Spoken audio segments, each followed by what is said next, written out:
Hello साथियों, नमस्कार। सत श्री अकाल। कैसे हैं जनाब? उम्मीद करता हूं सभी बहुत अच्छे से होंगे।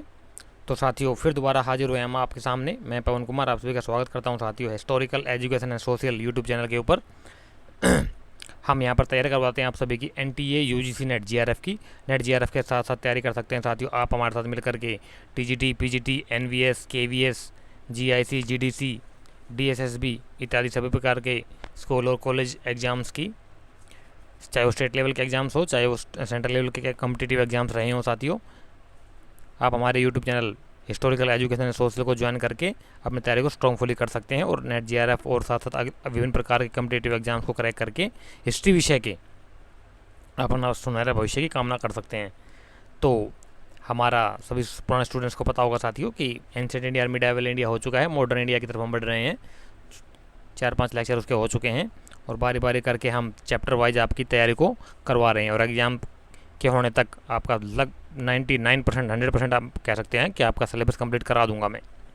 अभी हमारे पास है कुछ समय, 10-12 दिन का टाइम है अभी हमारे पास साथियों। अपने आप को झोंक दीजिए, यही वो समय है do and die not the try करने वाला।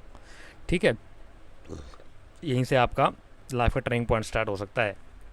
ये आने वाले 10-15 दिन जो है ना, आपका लाइफ के टर्निंग पॉइंट साबित हो सकते हैं। इन्हीं में अगर आपका नेट जीआरएफ हो जाता है तो आपकी बल्ले बल्ले हैं। अदरवाइज फिर गई 6 महीने के लिए बात और कोई गारंटी नहीं 6 महीने में आपको दोबारा मौका मिले ना भी मिले। ठीक है, तो इसी के साथ में साथियों हमारा आज का क्वेश्चन क्या कहता है कि प्रांतीय संविधान समिति का अध्यक्ष कौन था? बताइए साथियों। 30 सेकंड्स का आप सभी को समय दिया जाता है। 30 सेकंड्स के अंदर आपने राइट ऑप्शन चूज करके पुटअप करना होता है अपना। तो बताइए क्वेश्चन नंबर 38। इससे पहले क्वेश्चन हमारे हो चुके हैं 100 क्वेश्चंस करके जो है हम चैप्टर वाइज आपका क्लियर कराते हैं।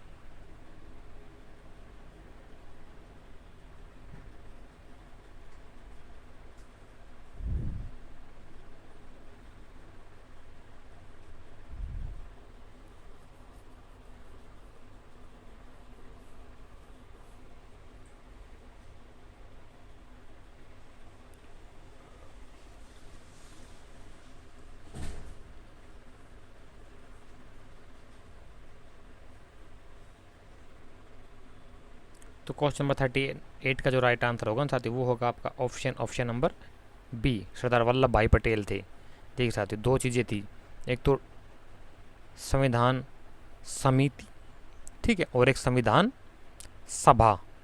ठीक है, संविधान सभा के अंतर्गत, संविधान सभा के अंतर के नीचे थी संविधान समिति। ठीक है, संविधान समिति, जो संविधान कमेटी जो थी ना, संविधान समिति जो थी, इसके जो अध्यक्ष थे वो थे डॉक्टर बी आर आपके अम्बेडकर साहब, डॉक्टर बी आर अम्बेडकर। संविधान सभा के, संविधान समिति की सॉरी, और ये सेंट्रल लेवल की बात कर रहा हूँ, अभी रुक जाइए 2 मिनट जरा। ठीक है, और संविधान सभा जो था इसके अध्यक्ष थे आपके डॉक्टर राजेंद्र प्रसाद, डॉक्टर राजेंद्र प्रसाद। ठीक है, लेकिन यहाँ क्या पूछा कि प्रांतीय संविधान समिति पूछी यहाँ पे। ठीक है, तो प्रांतीय संविधान समिति इन दोनों के नीचे थी। तो प्रांतीय संविधान सभा के जो अध्यक्ष थे, समिति के जो अध्यक्ष थे वो थे आपके सरदार वल्लभ भाई पटेल। ठीक है, 3 क्वेश्चन बनेंगे, तीनों को मैंने पॉइंट्स आपसे यहाँ से क्लियर कर दिए आपके। 8 ड्राफ्टिंग कमेटियाँ बनी थी, किसी को पता हो तो, संविधान बनाने के लिए। नेक्स्ट क्वेश्चन नंबर 39 क्या कहता है कि भारत पाक विभाजन के पश्चात पाकिस्तान के लिए अलग संविधान सभा गठित हुई तथा कुछ प्रांतों के प्रतिनिधियों की संविधान सभा से सदस्यता समाप्त हो गई। फलतः भारतीय संविधान सभा की सदस्यता कितनी रह गई? भारत पाकिस्तान जब डिवाइडेशन हो गया था ना, तो पाकिस्तान के अलग संविधान सभा गठित हुई तो उसके अंदर कुछ लोग उधर चले गए, तो इस वजह से कुछ प्रांतों के प्रतिनिधियों की सदस्यता जो समाप्त हो गई थी सभा से, संविधान सभा से। तो उसके अकॉर्डिंग कहता है कि भारतीय संविधान सभा की सदस्य की संख्या कितनी रह गई थी, कितने बचे हुए थे संविधान सभा के जो सदस्य थे वो कितने बचे थे?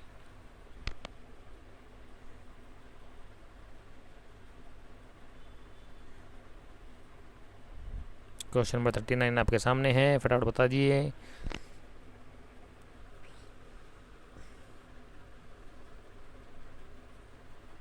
तो इसका जो राइट आंसर होगा वो होगा आपका ऑप्शन नंबर बी, 299 थे। क्लियर? क्या कहता है कि संविधान सभा द्वारा प्रारूप संविधान पर कुल कितने वाचन के पश्चात अंतिम रूप दिया गया? मतलब कितनी बहसें होती संविधान सभा के ऊपर, संविधान सभा के द्वारा संविधान के ड्राफ्ट के ऊपर? प्रारूप, प्रारूप बोलते ड्राफ्ट, कच्चा मसौदा एक प्रकार से है। उस पर बहस होती है, फिर उसमें देखो काट छाँट की जाती है, बार बार बहस होती है, कुछ प्लस माइनस पॉइंट होते हैं उसमें, तो कुछ ऐड किया जाता है, कुछ हटाया जाता है, तब जाकर के कोई बिल एक्ट बन पाता है, कानून बन पाता है लास्ट में। फिर उसके ऊपर पे लोकसभा अध्यक्ष और राज्यसभा अध्यक्ष की मोहर लगती है, फिर लास्ट में राष्ट्रपति की मोहर लगती है, राष्ट्रपति साइन कर देता है, तब फिर वो कानून बन जाता है हमारे सामने।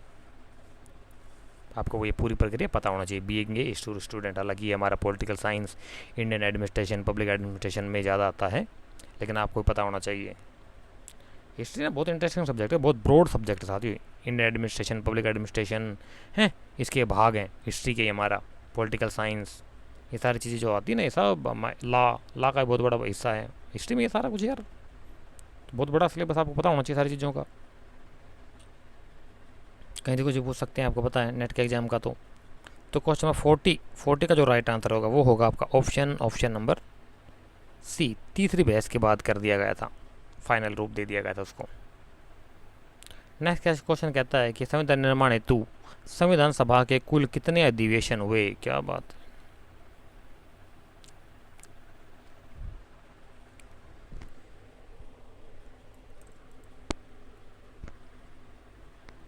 संविधान सभा की कितनी बैठकें हुई थी, कितने अधिवेशन हुए थे, कितनी बार लोग बैठे तब जाकर के संविधान सभा के निर्माण के संविधान सभा का गठन हुआ था।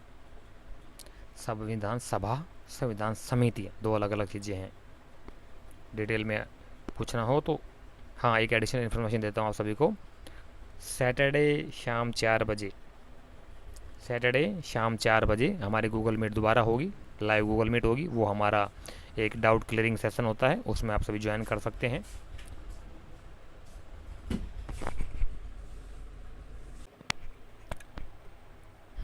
तो मैं कह रहा साथियों, सैटरडे शाम 4 बजे गूगल मीट होगी, ठीक है। शनिवार को शाम 4 बजे गूगल मीट होगी, और उसका लिंक जो आपको टेलीग्राम चैनल पे मिल जाएगा। जो पुराने स्टूडेंट्स हैं उन सभी को पता है, जो नए स्टूडेंट्स हैं उनको बता देता हूँ। अपना गूगल प्ले स्टोर पर जाइए, गूगल मीट का जो ऐप होता है उसे डाउनलोड कर लीजिए, और टेलीग्राम को भी डाउनलोड करके रख लीजिए। टेलीग्राम से आप ज्वाइन हो जाइए हमारे चैनल के ऊपर, ठीक है। हिस्ट्री UGC net/फिलर फॉरम करके अगर टेलीग्राम सर्च करोगे तो हमारा चैनल आ जाएगा, उसको ज्वाइन कर सकते हो। अदरवाइज लिंक मैं प्रोवाइड कर रहा हूँ, लिंक के माध्यम से ज्वाइन कर सकते हैं आप, ठीक है। और उसके बाद में फिर आप शाम 4 बजे वेट कीजिए, 4 बजे जो है आपको टेलीग्राम चैनल पर लिंक मिल जाएगा, वहाँ से आप ज्वाइन हो सकते हैं। और जो भी आपका डाउट हो, किसी प्रकार का कोई क्वेश्चन पूछना हो आपने, तो वहाँ से पूछ सकते हैं, स्ट्रेटेजी वगैरह के बारे में। जो भी आपका डाउट हो वहाँ पे हम सोल्व कराने का प्रयास करते हैं, ठीक है। तो क्वेश्चन नंबर 41 का जो राइट आंसर होगा, बताइए साथियों क्या होगा। 41 का जो राइट आंसर होगा वो होगा आपका ऑप्शन नंबर बी। 11 अधिवेशन हुए थे, 11 मीटिंग्स हुई थी। नेक्स्ट क्वेश्चन कहता है, ये सबको पता होगा यार, कहता है कि संविधान सभा द्वारा कुल कितने दिन संविधान के प्रारूप पर विचार विमर्श किया गया।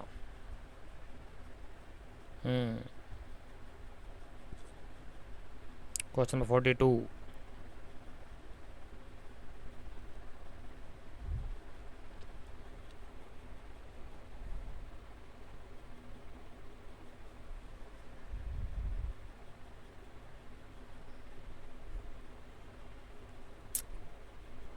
बताइए राइट आंसर क्या होगा साथियों। 42 का जो राइट आंसर होगा वो होगा आपका ऑप्शन नंबर सी, 114 दिन। कितने दिन पूछा है कि क्या किया गया, ड्राफ्ट के ऊपर विचार विमर्श किया गया। और ये जो है ना, ये जो ज़्यादातर जिन्होंने ऑप्शन दिया है, ये है कि संविधान के बनने में कुल कितना समय लगा। ये टोटल समय है कि टाइम पीरियड की बात हो रही है, टोटल टाइम की बात हो रही है। टोटल टाइम तो 2 वर्ष 11 महीने 18 दिन लगे थे, लेकिन यहाँ पर पूछा है कि प्रारूप संविधान सभा के द्वारा उसके संविधान के प्रारूप पर विचार विमर्श कितने दिन हुआ। तो डिस्कशन जो हुआ था वो 114 दिन हुई थी, ठीक है। असत्य चुनिए, कट गया थोड़ा सा यार।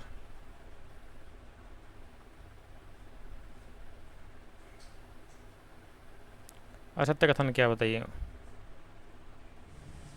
उद्देश्य, ये कहता है कि उद्देश्य प्रस्ताव में कुल 8 अनुच्छेद थे। ये जो है ना, ये लिखा कुल 8 अनुच्छेद बोल रहा है ये, ठीक है। इसको करेक्ट कर लीजिए थोड़ा सा। ये और A B C D E 5 option दिए हुए हैं आपके, तो आपने बताना इनमें से कौन से कथन असत्य यानी गलत, कौन सा कथन इनमें से। बताइए फटाफट, देखते हैं कितने लोग राइट आंसर दे पाते हैं इसका।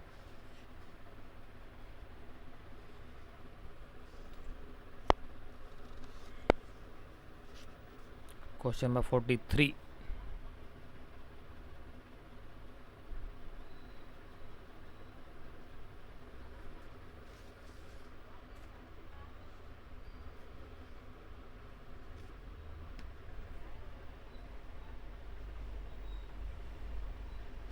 तो इसका जो राइट आंसर होगा साथी वो होगा आपका ऑप्शन नंबर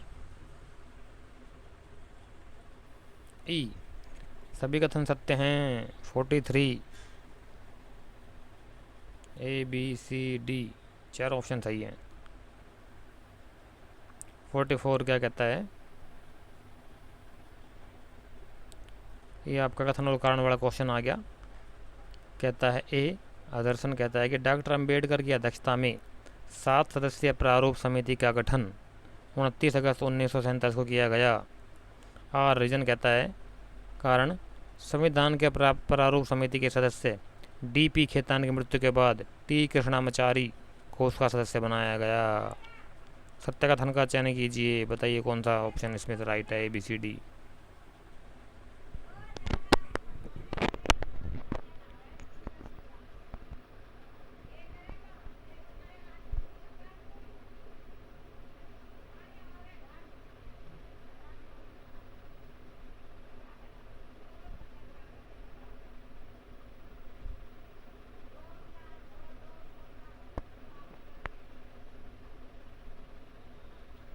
फोर्टी फोर का जो राइट आंसर होगा साथी वो होगा आपका ऑप्शन नंबर ए, दोनों सही हैं।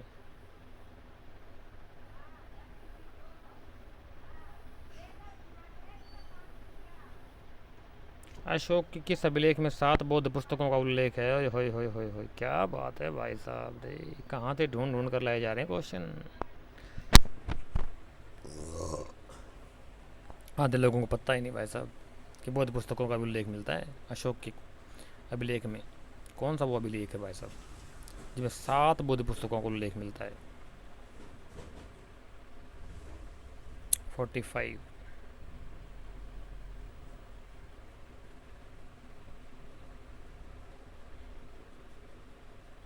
ए B C D, Kalinga, Babru, Dhauli, Chaugarh. बताइए राइट आंसर क्या होगा। तो 45 का जो राइट आंसर है वो है आपका ऑप्शन नंबर बी, भाब्रू जो शिलालेख है, अभिलेख है, उसमें मिलता है हमें 7 बौद्ध पुस्तकों का उल्लेख।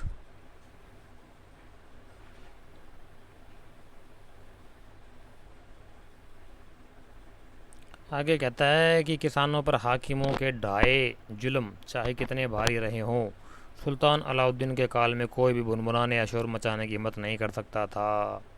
किसने लिखा? डूब मरो बहन जो हराम खोरो। पता है भाई, मर मार दी जाओगे। कौन आंदोलन करेगा यार, कौन विद्रोह करेगा? कहता है किसानों पर हाकिमों के द्वारा ढाए गए जुल्म चाहे कितने भारी रहे हों। हाकिम जो थे ना, ये एक टैक्स कलेक्टर ऑफिसर एक प्रकार से थे जो कि किसानों से लगान वसूल करते थे ना, बड़े जमींदार कह सकते हैं, इक्तेदार। तो अलाउद्दीन खिलजी के टाइम की बात हो रही है। तो कहता है कि किसानों पर हाकिमों का ढाए जुल्म चाहे कितने भारी रहो, कितना ही उनके ऊपर क्यों ना जुल्म कर दिए गए हों, लेकिन सुल्तान अलाउद्दीन के काल में कोई भी भुनभुनाने की कोशिश या शोर मचाने की हिम्मत नहीं कर सकता था। क्यों? तो बहुत सख्त सज़ा देता था, कटवा देता था गर्दनें। शायद ऐसा कोई दिन था जिस दिन उसके दरबार में लाशें ना बिछती हों यार। ऐसा ही मोहम्मद बिन तुगलक के, ऐसा ही फिरोज शाह तुगलक के काल में होता। तो सल्तनत के काल तो बहुत रक्त रंजित इतिहास रहा साथियों, एकेडमिक्स में थोड़ी ना पढ़ाया जाता इतना। लेकिन खुद कह रहा है, देखो ये क्वेश्चन ही आ गया, खुद कह रहा है। कौन सा लेखक कह रहा है, बताइए जरा इसके बारे में। वो कहता है आपका अफीफ। अफीफ ने कहा सुल्तान अलाउद्दीन खिलजी के टाइम पीरियड की बात है। मीनारें बनवाई जाती थी यार, लोगों के सिरों को काट काट करके मीनारें बनवाई जाती थी। बाबर ने बहुत बनवाई, औरंगजेब ने बहुत ज़्यादा बनवाई थी। आपके दिल्ली सल्तनत का कौन सा ऐसा, शायद ऐसा कोई शासक रहा हो जिसने हिंदुओं के सिरों को काट कर मीनारें ना बनवाई हो। सिर मीनार बोलते थे उसको, नहीं कुछ और ही बोलते थे यार, नाम ध्यान नहीं रहा एक्यूरेट, मुझे कुछ और ही बोलते थे उसको। 47 कहता है किसने कहा कि निसंदेह औरंगजेब का जीवन एक महान विफलता थी लेकिन वह महानता से ही विफल हुआ। ओए होए होए, क्या बात है। अच्छा जी, बड़े कसीदे कटे जा रहे हैं भाई साहब तारीफ में। कहता है कि निसंदेह औरंगजेब जीवन का एक महान विफलता थी लेकिन उसका वह महानता से ही विफल हुआ। ये तो पता होगा सबको, इसके बारे में तो बहुत, एक राइटर हुआ है चारों में, तो उसने बहुत कुछ लिखा इसके ऊपर, औरंगजेब के ऊपर। 47 वो थे आपके लेनपुन भाई साहब, इन्होंने लिखा इनके बारे में।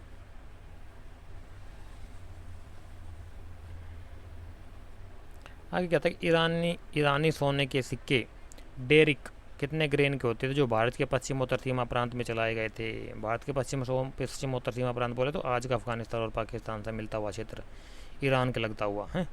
और बेसी बात है, ईरान और भारत के बीच में देख लो भाई साहब, आपका पाकिस्तान और अफगानिस्तान ही पड़ता है। अफगानिस्तान के उस तरफ उत्तर पश्चिमोत्तर में लगता है आपका ईरान।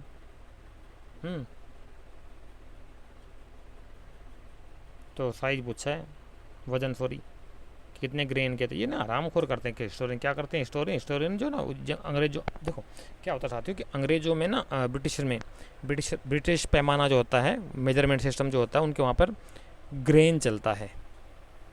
माप की इकाई क्या होती है, छोटे, जैसे हमारे ग्राम होता है ना, ऐसे वहाँ पे छोटे माप की जो तौल की इकाई वो ग्रेन होती है, और बड़ी इकाई होती है उनकी पाउंड। ठीक है, और हमारे यहाँ पर होता है केजी और ओनली जी, यानी किलोग्राम और ग्राम। बड़ी इकाई में हम ग्राम किलोग्राम में मानते हैं, छोटी इकाई को हम ग्राम में तोलते हैं। इसी प्रकार से वहाँ पे बड़ी जो भारी होता है उनको पाउंड में, और छोटी इकाई को ग्रेन में तोलते हैं वो लोग। ठीक है, लेकिन ये हिस्टोरियन को क्या है कि वो यूँ का यूँ चेप देते हैं कॉपी करके, इनको यार ग्राम में कन्वर्ट करना चाहिए। ऐसे ही आपने देखा पढ़ा होगा, समुद्रगुप्त सिक्कों का वजन कितना है, ग्रेन लिखेंगे वहाँ पे। अरे ग्राम लिख दो, आसानी से समझ में आ जाएगा। हमारा 1 ग्राम, 2 ग्राम, आधा ग्राम, 5 ग्राम, 10 ग्राम, 20 ग्राम, जल्दी समझ जाते हैं हम। ग्रेन का मतलब ही नहीं समझ पाते आधे लोग हमारे बेचारे।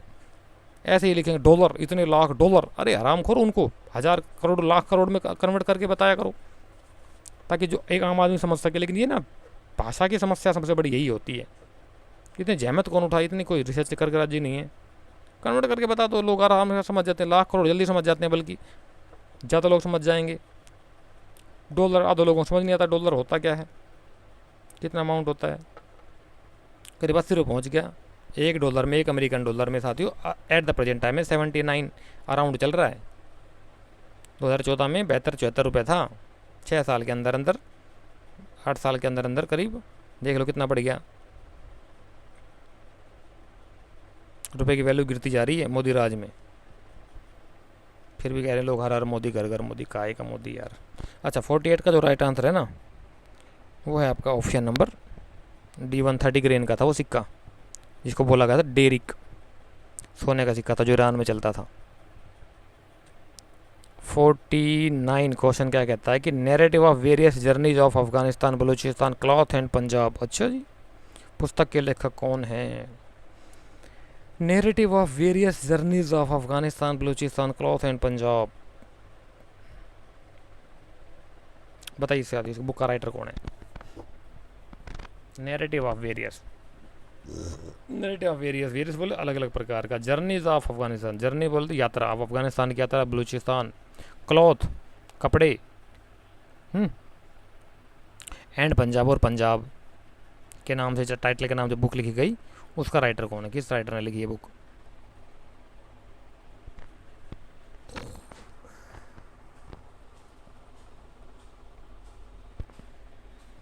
फोर्टी 49 का जो राइट आंसर है वो होगा आपका option number B, Charles Menon.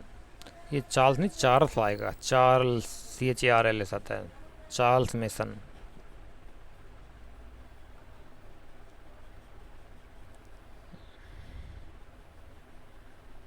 आगे कहता है किस इतिहासकार के अनुसार यूनानियों को पारसिकों से भारत विजय की प्रेरणा हुई? अच्छा जी,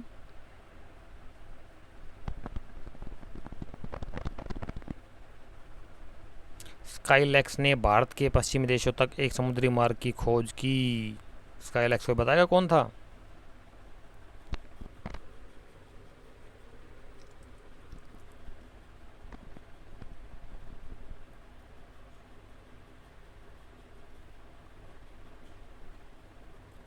पारसिक था ना, दारा 2, दारा 1, इन्होंने हमला किया था पहले भारत के ऊपर। उस समय उनके अनुसार आज का अफगानिस्तान और पाकिस्तान का कुछ सिंधु के आसपास का क्षेत्र कह सकते हैं आप, संपूर्ण भारत पे नहीं। उस समय भारत विशाल था ना, ईरान तक था यार हमारा राज। ईरान तक तो हमारा राज बहुत बाद तक रहा है, 9th सेंचुरी तक रहा है। सुहेल देव राजा हुए थे राजस्थान के, बाद अब मार मार के भगाया था उसने। मोहम्मद गोरी वगैरह को जो इतने भी तो अल्पतगीन वगैरह जो आए थे, सुबतगीन अल्पतगीन, और उसके बाद और जो राजा हुए थे उन्होंने, पर इतिहास में नहीं पढ़ा जाता। मैं 8th सेंचुरी पूरी ख़त्म कर दिया आपके इतिहास से। क्यों? क्योंकि 8th सेंचुरी के अंदर जो आपके इस्लाम धर्म के प्रवर्तक थे पैगंबर मोहम्मद साहब, उनके जो वंशज थे, अरबों ने जब मार काट शुरू की थी ना वहाँ पे अरब में, तो उन्होंने यहाँ पे आकर्षण ली थी भारत में। को शरण किसने दी थी? राजा दाहिर ने। और उसके बाद 8th सेंचुरी में आपका हुआ था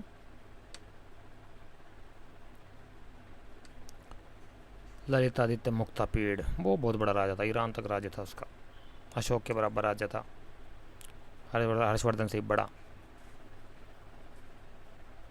पढ़ाया नहीं जाता इतिहास में, क्या करें यार। 50 का जो राइट आंसर होगा आपका वो होगा ऑप्शन नंबर ए। भाई साहब आर एस शर्मा कहते हैं, जिसके आप एनसीईआरटी पढ़ते हैं ना, वही आर एस शर्मा। आगे कहता है कि 1832-33 के काल, कोल होगा यार ये, काल नहीं कोल, जनजाति विद्रोह में कौन सी जनजाति सम्मिलित नहीं थी? कोल विद्रोह सुना होगा ना आपने, पढ़ा था। कोल करो इसको, कॉल नहीं है, गलत लिखा हुआ थोड़ा सा, ठीक करो इसको। कोल जनजाति विद्रोह या कोल विद्रोह में कौन सी जनजाति शामिल नहीं थी? चुआर, होज, भील, मुंडा, कौन लोग शामिल नहीं थे? 51।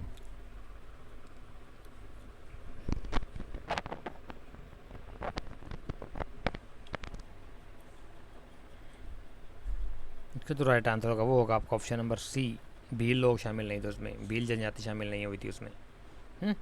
कोल विद्रोह में 1832-33 का जो विद्रोह हुआ था। रणजीत सिंह के उत्तराधिकारियों में सबसे चतुर था, क्या बात है, कौन था सबसे चतुर? खड़क सिंह, दलीप सिंह, कश्मीरा सिंह, नौनियाल सिंह, मुल्तान सिंह। ये दो तीन तो बेटे ही थे उसके, खड़क सिंह, दलीप सिंह, नौनियाल सिंह। मार दिए गए थे बेचारे स्टार्टिंग में ही, कुछ या कह सकते हैं कि मर गए थे या मरवा दिए गए थे। बड़े षड्यंत्र रचे जाते हैं, पता है आप सभी को यार। दलीप सिंह था वो बेचारा कन्वर्ट हो गया था, वो चला गया था अपनी माँ के साथ में, अंग्रेज़ों को लंदन भेज दिया था, अंग्रेज़ों को लंदन ले गए थे उसको, वो क्रिश्चियन बन गया वहाँ जा करके। रानी थी बेचारी, वो परेशान थी, क्या करे। महाराज रणजीत सिंह छत्रपति शिवाजी महाराज के टक्कर के थे। पंजाब की हिस्ट्री पढ़ के देख लेना, पता लग जाएगा। पंजाब के जो स्टूडेंट्स हैं उन्हें ज़्यादा पता होगा इस बारे में, और पता होना चाहिए। तो ज़रा बताइए रणजीत सिंह की राजधानी कहाँ थी, और कौन सी मिसल के उसके पिताजी जो थे, राजा रणजीत सिंह के पिताजी जो राजा राणा महासिंह थे, कौन सी मिसल के सरदार थे, उनकी मिसल का नाम क्या था? आपके लिए एक और सवाल। तो क्वेश्चन नंबर 52 का जो राइट आंसर होगा वो होगा आपका ऑप्शन नंबर डी, नौनिहाल सिंह। इजारेदारी व्यवस्था, जिसे सर्वप्रथम वारेन हेस्टिंग्स ने बंगाल में लागू किया, जो एक पंचवर्षीय व्यवस्था की भांति थी, किस वर्ष में पंचवर्षीय व्यवस्था को वार्षिक कर दिया गया था, यानी कि 5 साल से हटा करके हर साल कर दिया गया था। जैसे रेंट, जैसे एग्रीमेंट होता है ना, 5 साल का एग्रीमेंट होता है, पहले 5 साल के तौर पे लागू की गई, और बाद में फिर हर साल उसकी समीक्षा कर दी गई कि हर साल घटा बढ़ा कर सकते उसमें।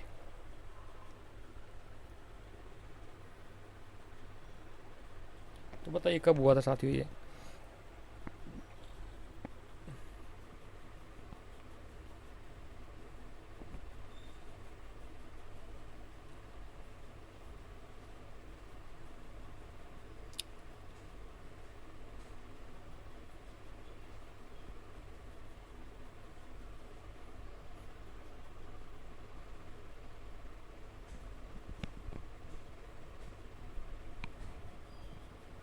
तो 53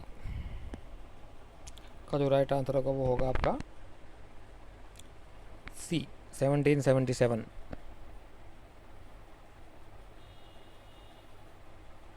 नेक्स्ट कहता है कि दिल्ली सल्तनत में देश के भीतर अनेक स्थानों पर व्यापारिक कर प्राप्त करने के लिए चौकियां स्थापित की गई थी। सर्वप्रथम इसका उल्लेख किसमें मिलता है?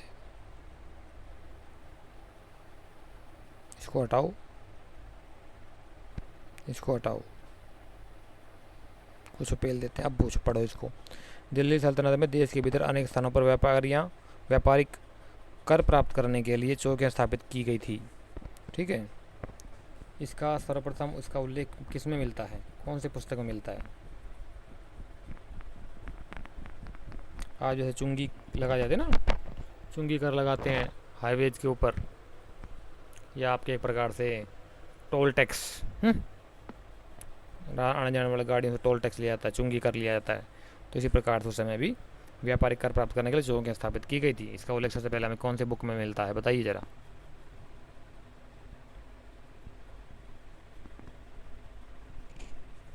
इसका जो राइट आंसर होगा वो होगा आपका ऑप्शन नंबर सी, तबकात नासिरी में मिलता है हमें।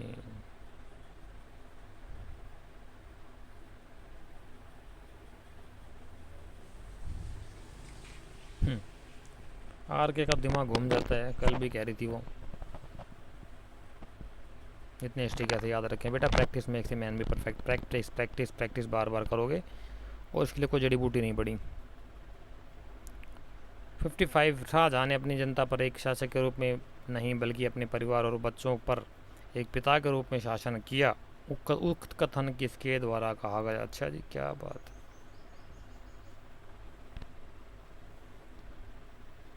55 भाई मैंने यार बहुत पढ़ा, सही बताऊँ देखो, मुझे कहीं नहीं मिला ये कथन।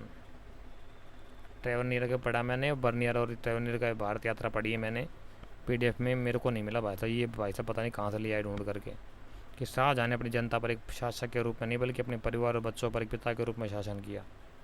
मैंने बहुत ढूंढा, मुझे नहीं मिला भाई ये कथन। अब इन भाई साहब ने पता नहीं कहाँ से उठा के पेल दिया, क्या बकवास लिख देते हैं यार ये हिस्टोरियन। चमचागिरी करनी इंडियंस ने, साले भ्रष्ट तंत्र, साला पता नहीं कब सुधरेगा। इतनी औकात होती है इंडियन की, कर दिया ना, देख लो। उसने नहीं लिखा, इसने लिख दिया ऐसे ही। अगर आप समकालीन इतिहास पढ़ोगे शिवाजी महाराज का और औरंगजेब का, तो आपको पढ़ाया जाता है कि औरंगजेब ने पहाड़ी चूहा कहा शिवाजी महाराज को, और उसने कभी नहीं कहा था। मैं प्रूव कर दूंगा इस चीज़ को, मैंने बहुत पढ़ा, कभी कहीं नहीं मिला। ये बाद के थी हिस्टोरियंस, आज़ादी के बाद जो हुआ ना, जो कम्युनिस्टों ने लिखा हिस्ट्री, वो था, उन्होंने लिखा इसके बारे में। तो बताइए साथियों, राइट आंसर क्या होगा इसका? 55 का जो राइट आंसर होगा वो होगा आपका ऑप्शन नंबर ए, ट्रेवरनियर। लिख दिया इन्होंने ऐसे ही यार। हाँ, तो मैं बता रहा था उसमें कि चूहा कभी नहीं कहा बाबर ने, पहाड़ी चूहा कभी नहीं कहा औरंगजेब को, और औरंगजेब ने कभी नहीं कहा शिवाजी महाराज को। ये बाद के आज़ादी के बाद कम्युनिस्टों ने लिखा ना इतिहास, उसमें डिमोराइज करने के लिए लिखा इन्होंने, गुणगान किया गया। चार मंत्री हमारे यार आज़ादी के बाद कौन थे, ज़रा देख लेना, गूगल करके पता लग जाएगा। मौलाना अबुल कलाम आज़ाद के बाद से हुआ मामला शुरू ये। तो ज़रा बताइए मौलाना अबुल कलाम आज़ाद का जन्म कहाँ हुआ था, ओरिजिन, नेशनलिटी क्या थी उनकी, पता लग जाएगा आपको अभी क्या घालमेल हुआ। इसके बारे में हम डिस्कशन करेंगे, थोड़ा बताना मेरे को, याद दिलाना गूगल मीट में, इसके ऊपर थोड़ा बताऊंगा, डिस्कशन करेंगे हम आपका। तो 56 कहता है कि सुल्तान फिरोज शाह तुगलक के गवर्नर आइन उल मुल्क मुल्तानी द्वारा लिखित कौन सी पुस्तक है? ये तो इजी क्वेश्चन बता सकते हो आप सभी लोग।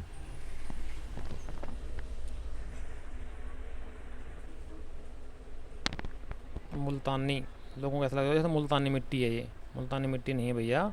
मुल्तान एक शहर का नाम है जो कि आधुनिक पाकिस्तान में है, मुल्तान। आइन उल मुल्क मुल्तानी, लोग अपने नाम के पीछे लगा लेते हैं मुल्तानी। एक जो पाकिस्तान का पंजाबी है ना, वो भी मुल्तानी लगाते हैं अपने नाम के पीछे। जो 1947 में ट्रांसफ़र हुआ था ना इधर के उधर के इधर आए थे, तो मुल्तान से जो यहाँ पंजाबी लोग आए थे ना, चाहे वो हिंदू हो चाहे मुसलमान हो, भाषा जिनकी पंजाबी थी, वो भी अपने नाम के पीछे मुल्तानी लगाते हैं। तो क्वेश्चन नंबर 56 का जो राइट आंसर होगा वो होगा आपका ऑप्शन नंबर बी, इंशाए महारू। यार थोड़ा डाउटफुल लग रहा है मेरे को, इंशाए महारू या इन दोनों में से एक होना चाहिए, पर ये थोड़ा सा, चलो कोई श्योर हो तो बताना, बाकी आंसर तो यही दे रखा भाई।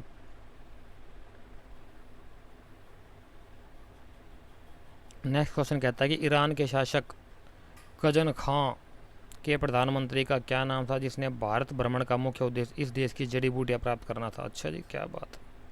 देखो साथियों, भारत ईरान के शासक का प्रधानमंत्री आया था हिंदुस्तान के अंदर जड़ी बूटियाँ लेने के लिए, देसी दवाइयाँ लेने के लिए। बशीरुद्दीन, रशीदुद्दीन, फरीदुद्दीन, कौन था बताइए। तो 57 का जो राइट आंसर होगा आपका वो होगा option number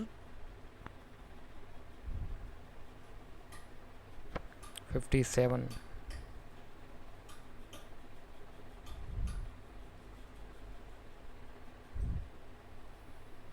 Rashiduddin B right answer होगा इसका। आगे कहता है कि भारत पर गौरी की विजय के बारे में उपरोक्त कथन किसका है।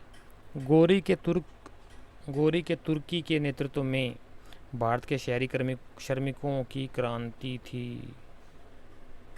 भारत के शहरी श्रमिकों की क्रांति थी। हाँ, अच्छा। हाँ, ये तो भाई साहब लिखेंगे ही भाई, इनकी तो बात ही अलग है। इसका अलग ये पूछा जा सकता है कि तुर्कों का आक्रमण से, इन्होंने लिखा भाई साहब ने, इन्होंने क्या लिखा कि तुर्कों का आक्रमण से हिंदुस्तान में शहरी क्रांति की शुरुआत हुई। ये कथन किसका है। तो ये नहीं भाई साहब का है जिसका ये क्वेश्चन पूछा जा रहा है।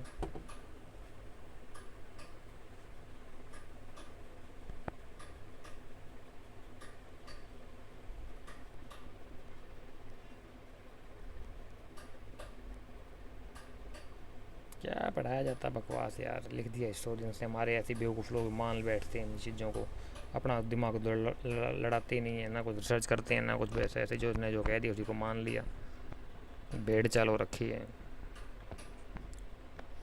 तो ये लिखा था आपके मोहम्मद हबीब भाई साहब ने। देखो सारे दो हिस्टोरियन हुए हैं, मोहम्मद हबीब और इरफान हबीब, दोनों अलग अलग हुए हैं। इरफान हबीब तो अभी भी जिंदा है, मोहम्मद हबीब का पता नहीं। ये बहुत पंगा हुआ था इसके ऊपर, जब ये ताजमहल का पंगा चला था ना, तब इरफान हबीब ने बहुत पैरोकार था ये उसका, कि तो हाँ ये तो शाहजहाँ ने बनवाया था। और जो दूसरे तरफ राष्ट्रवादी इतिहासकार थे उन्होंने कहा नहीं वो पहले से बना हुआ था, उन्होंने प्रूफ दिए। लेकिन चूँकि ये कम्युनिस्ट था ये इरफान हबीब, और ये बड़ी बड़ी यूनिवर्सिटियों में पढ़ा चुका है, और इसके भाई फॉलोअर भी काफ़ी है, पॉलिटिकल पावर भी है इसके पास, तो इसके बात मानी जाएगी ज़्यादा। कांग्रेस ही था ना, बड़े बड़े गुल खिलाए इन्होंने भाई साहब। आज एक बहुत बड़ा पंगा चल रहा है ना। आपकी दिल्ली के प्रोफेसर है एक, क्या नाम उसका, उसकी लिखी हुई किताबें बहुत लोग पढ़ते हैं, उसकी पढ़ के आईएएस बनते हैं उसकी किताबों को। यूपीएससी वाले बहुत पढ़ते हैं उसकी किताबों को। हो ये देखी, ये लिखी हुई है, लेडीज का नाम है उसका, गूगल मीट में बताना, बात करेंगे उसके बारे में। तो नेक्स्ट क्वेश्चन क्या कहता है कि 59 निम्नलिखित में से किसने राजस्व मुक्त भूमि पुनः जागीरदारों से छीनने की कोशिश की थी। यहाँ टैक्स रहित जो भूमि थी ना, जो कि मुगल शासकों ने दी थी, और एकता के रूप में क्या बोलते हैं आपके, उन्होंने भी दी थी। और एकता तो नहीं, खैर मदद मास कह सकते हैं, दिल्ली सल्तनत में भी। तो उसको दोबारा छीन ली थी। किसने छीन लिया था जमींदारों से। कौन सा वो ब्रिटिशर था।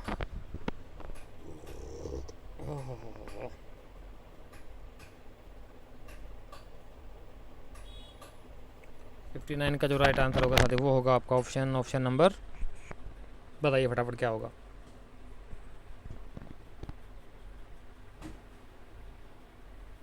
सी, विलियम बेंटिक।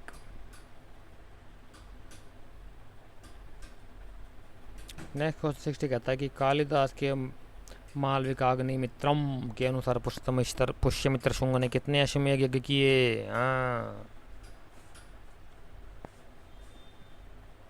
बताइए। कालिदास ने ग्रंथ लिखा था, नाटक लिखा था मालिका अग्निमित्रम। अग्निमित्र जो था इसमें दो थी, एक तो मालविका, अरे रुक जा यार, एक तो थी मालविका हैं, और एक था अग्निमित्र। अग्निमित्र जो था ना ये पुष्यमित्र शुंग का ही बेटा था, और मालविका उसकी प्रेमिका थी। तो लव स्टोरी दोनों की, अग्निमित्र की और मालविका की। तो उसके ऊपर एक नाटक लिखा था इन्होंने, महर्षि कालिदास ने। बहुत बड़े विद्वान कवि हुए थे गुप्त काल के। काल के चंद्रगुप्त विक्रमादित्य के नवरत्नों में से एक थे कालिदास। हम्म।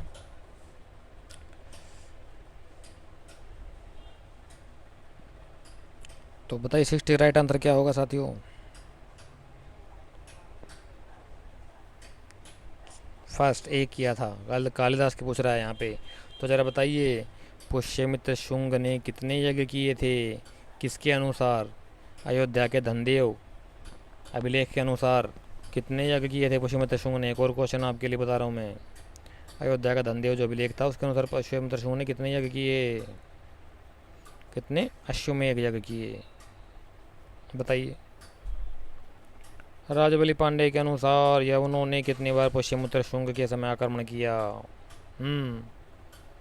यवनों ने कितनी बार आक्रमण किया था पुष्यमित्र शुंग के समय? बताइए साथियों। राजबली पांडे की बात हो रही है, ये हिस्टोरियन राइटर हुए हैं मिस्टर राजबली पांडे।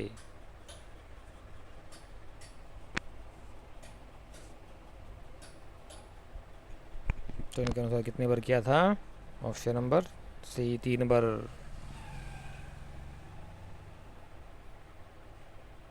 कहते बैराम शाह के समय हुए पहले मंगोल आक्रमण का नेता कौन था?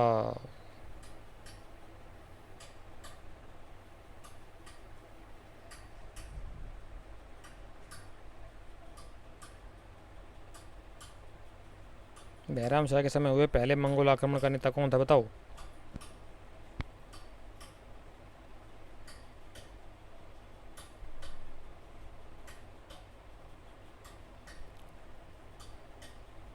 तो 62 का जो राइट आंसर होगा वो होगा आपका ऑप्शन नंबर ताहिर बहादुर।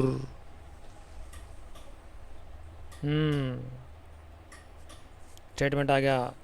क्या कहता है? सूर्य के ताप के कारण उनकी चमड़ी झुलसकर पीत वर्ण की हो गई थी। वे नितांत गंदी प्रजाति के थे। ओए होए होए होए भाई साहब, क्या बता, कितनी नफरत भरी इस बंदे के दिलो दिमाग में। किसने लिखा ये? सूर्य के ताप के कारण उनकी चमड़ी का झुलसकर पीत वर्ण, पीत वर्ण बोलो तो पीला रंग, पीत वर्ण बोलो तो येलो कलर, पीला रंग। पीला रंग की बात हो रही है। पीत वर्ण की हो गई थी। वे नितांत गंदी प्रजाति के लोग थे, ऐसा लिखा। किसने लिखा? समझ गए भाई साहब किसने लिखा था। हमको मालूम हो गया। इसने तो बहुत कुछ लिखा भाई साहब, और इतने क्रिटिकल शब्दों में लिखा है कि हम बता नहीं सकते आपको। हमने पूरा पढ़ा इसका, तो आप पढ़ो चाहे ना पढ़ो भाई, हमने तो पढ़ा है। ये लिखा था आपके अमीर खुसरो साहब ने। ये निकम्मा आदमी था ये, चमचा।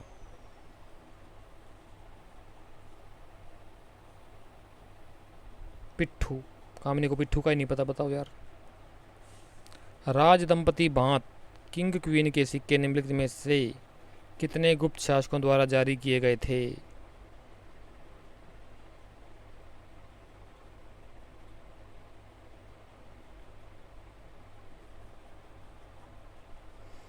राज दंपति किंग क्वीन बोल तो कपल, जोड़ी के सिक्के जिसमें राजा रानी इकट्ठे है ना, तस्वीर छपाई मिलती है उनकी, चित्रांकन मिलता है राजा रानी का। तो ऐसे कितने गुप्त शासकों ने जारी किए सिक्के, वो पूछ रहा है। बताइए। 64।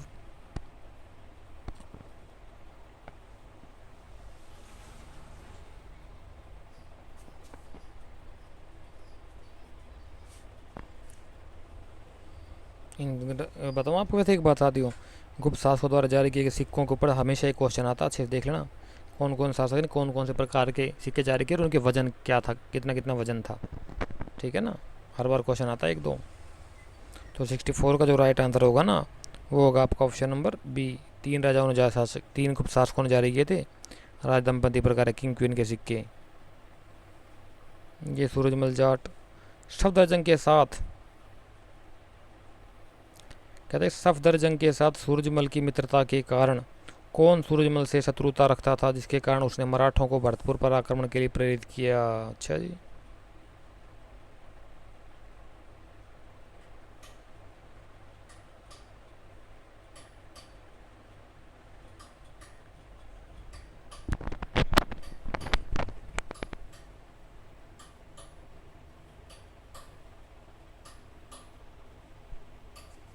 देखो साथियों, आज भी ये परंपरा चल रही है कि फॉरेन इन्वेडर्स के नाम के ऊपर हमारे यहाँ बड़े बड़े मोनूमेंट्स के नाम रखे गए हैं। जैसे कि ये भाई साहब थे सफदरजंग, ठीक है। और दिल्ली में एक बहुत बड़ा हॉस्पिटल है सफदरजंग हॉस्पिटल, है ना। दिल्ली में तो इसी के नाम पे हॉस्पिटल का नाम रख दिया सफदरजंग। क्या यार बकवास चली आ रही है। और हाँ, पुरानी दिल्ली, अगर आप नई दिल्ली होते हुए जाओगे ना, तो वहाँ पर आपको मिलेगा एक Babar road, Aurangzeb road, Akbar road, Shahjahan road, Jahangir road और आपका हुमायूं रोड। मतलब पूरे ही मुगलों के रोड के नाम से मिलेंगे आपको। अब तो एक का तो नाम चेंज कर दिया, खैर औरंगजेब का नाम बदल दिया इन्होंने, अब्दुल कलाम आज़ाद शाद कर दिया है, लेकिन बाबर रोड अभी भी है। शेर शाह सूरी मार्ग मिलेगा आपको यहीं पे ही, नई दिल्ली होते हुए जाओगे तब आप। तो बताइए 65 का राइट आंसर क्या होगा साथियों। 65 का जो राइट आंसर होगा वो होगा आपका ऑप्शन नंबर बी, इमादुल मुल्क। ये था भाई साहब जिसने कहा था मराठों को भरतपुर आक्रमण करने के लिए।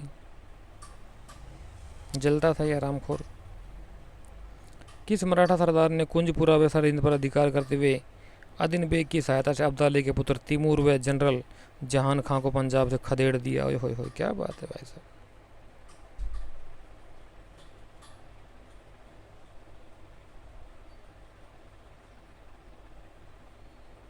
देखो साथियों, मराठों का अधिकार सरहिंद पर हो गया था। सरहिंद बोले तो आज का पंजाब के आसपास का क्षेत्र है ना, आपका ये पाकिस्तान वाला पंजाब, ये वाला जो पूरा क्षेत्र, सोच के देखो कहाँ महाराष्ट्र है आज का और कहाँ आपका अफगानिस्तान पाकिस्तान है। सरहिंद वहाँ तक पहुँच गए थे मराठों का अधिकार। अब्दाली के पुत्र को खदेड़ दिया था वहाँ से। तिमूर और जनरल जहान खां को पंजाब से खदेड़ दिया था उन्होंने।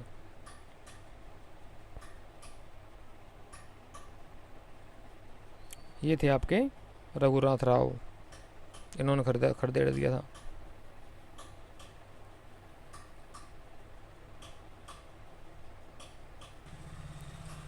किस संधि के द्वारा हैदराबाद के निजाम सलावत जंग ने गोदावरी और ताप्ती नदियों के बीच बरार का समस्त पश्चिमी भाग मराठों को देना स्वीकार कर लिया था।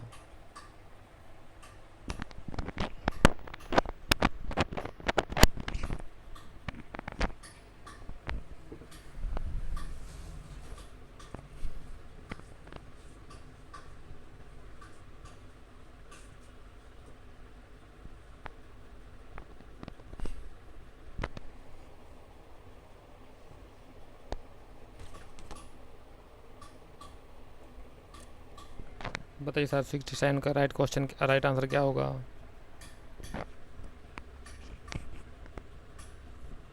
तो ये जो हुआ था मामला आपका सी, बल्कि की संधि के अनुसार। नेक्स्ट कहता है कि गुप्तकालीन मुद्रा का वैग्राम ताम्रपत्र के आधार पर दीनार था रूपक अनुपात क्या था। आ गया ना वही question, think of devil and devil appear, शैतान को याद कर शैतान हाजिर हो।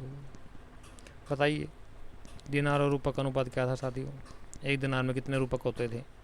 पहले तो आपको दीनार और रूपक का अर्थ पता होना चाहिए। दीनार क्या थे, रूपक क्या था। दीनार सोने का सिक्का होता था, रूपक चांदी का। गुप्तकालीन मुद्रा वैग्राम ताम्रपत्र की बात हो रही है यहाँ पे, वैग्राम ताम्रपत्र के आधार पर। बताइए दोनों में कितना डिफरेंस था। यदि आज बता सकते हैं आप, एक तोड़ा सोने के अंदर कितने तोड़े चांदी आ जाएगी। बताइए आज के कोर्स सवाल आपके लिए, क्या कि एक तोड़े सोने के अंदर कितने तोड़े चांदी आ जाएगी। बताइए ज़रा आज के एक और आपका सवाल, देखते हैं कितने लोग सॉल्व कर पाते हैं। कल गूगल मीट डिस्कशन करेंगे इसके ऊपर हम।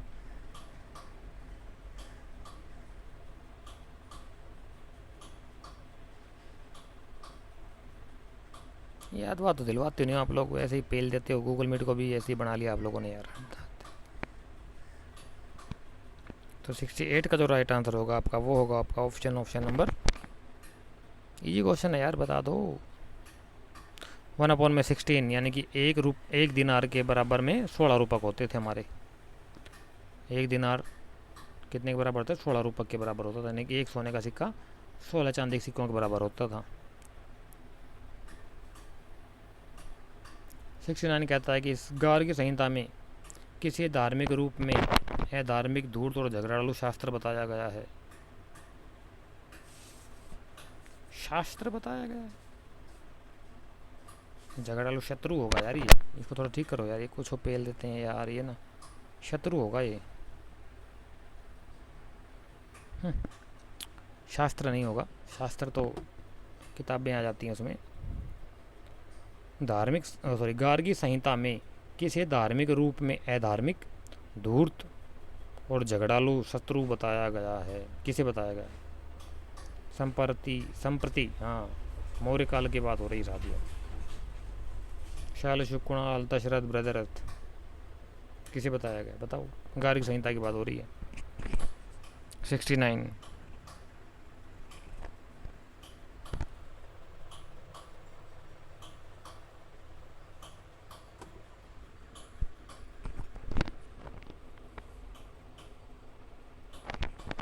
का राइट आंसर होगा आपका ऑप्शन नंबर बी, शैलशुक। तो जरा बताइए शैलशुक का अशोक के साथ क्या संबंध था?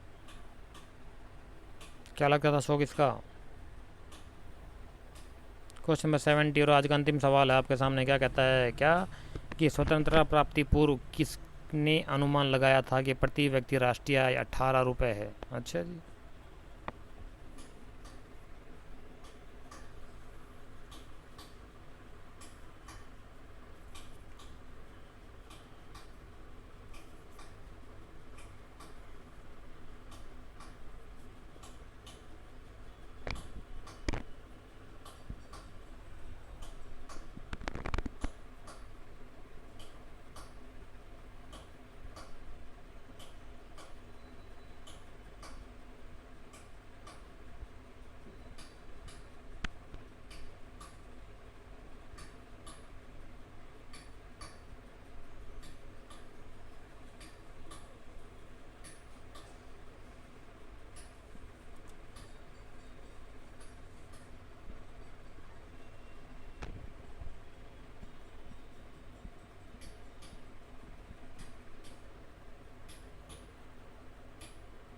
सेवेंटी